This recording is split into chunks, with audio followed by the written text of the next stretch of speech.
This is Book 1, Life Itself as a Modern Religion, Foundational Beliefs. And this is the foreword to Book 1. Does life, as the natural evolutionary wonder we have learned it is, provide the foundation for a modern religion? I believe it does. Since the religion, as I attempt to express it, is based on what we can credibly know, the beliefs exist beyond the usual disputes between science and religion.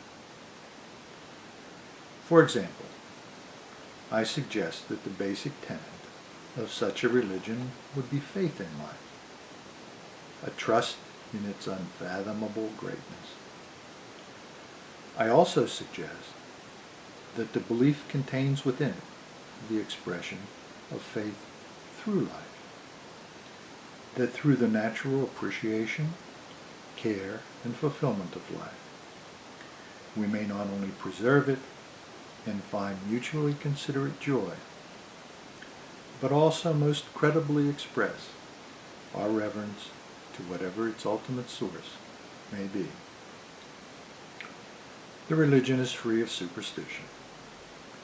I regard truth as sacred, and no truth more so than that on which we base our religion. Since I believe that life, as it has evolved, can only exist when adults are free to choose, the religion endorses individual freedom, responsibly exercised, as a precious part of the natural expression of life. These life-centered thoughts began to come to me as I lived through the Vietnam War.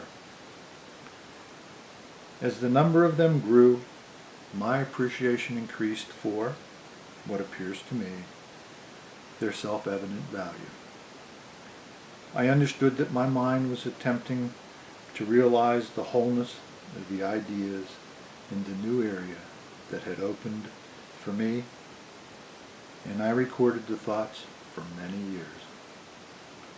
My primary purpose in sharing them is the hope that they will help provide a religion for those who are seeking spiritual beliefs in agreement with modern knowledge, rather than to persuade those who hold other religions deeply.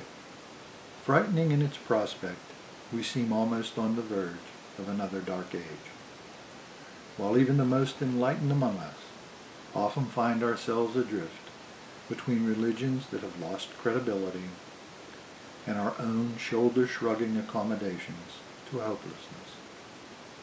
I believe, however, that we have the ability to solve our problems. Otherwise, human life would be illogical, and nature is, if anything, precise to distant decimals. How can we turn back the night? We can find within finitude the light of a religion that is equal to the challenges and joys of life, because it grows out of life itself. Such a religion can satisfy our minds, nourish our spirits, and inspire us to be knowledgeable advocates of life. It can compel us to devote ourselves with mutually considerate freedom to its care, enhancement, and enjoyment.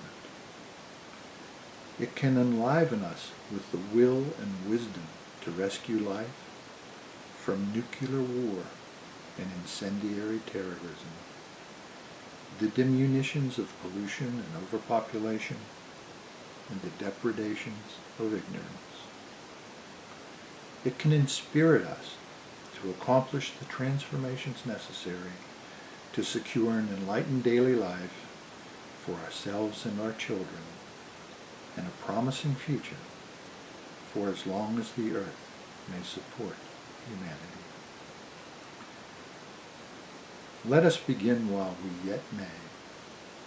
It is not, as you know, necessary to kill a tree entirely to find oneself sitting by while it continues to brown into a lifeless remnant.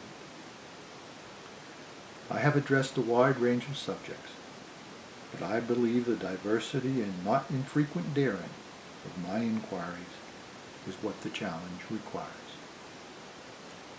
The thoughts are presented as they came to me. I have only applied some editorial niceties and a logical ordering of the parts. They are now as inviting as I can make them to minds informed, discriminating, and open to a vision equal to rendering our promise and obviating our peril. May your life be blessed with as much true comfort and inspiration as I have found and continue to find in life itself is my religion.